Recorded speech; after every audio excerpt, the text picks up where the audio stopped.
If you want to lose weight and get shredded, here's an easy tip. Next time you get a craving that's going to throw you off your diet, just get a pinch of salt or chicken powder and put it in your mouth.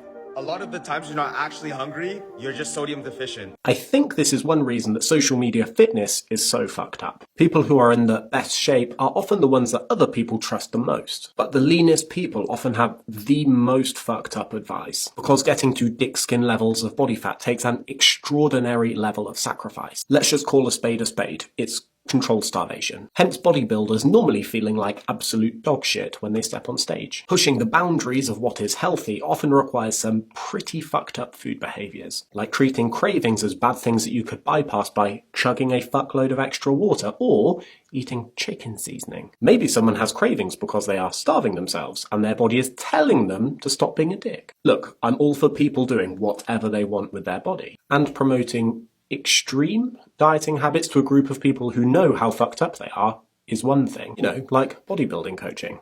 But telling millions of people to eat chicken seasoning every time they have a food craving? No. I cannot express this enough. Fuck no.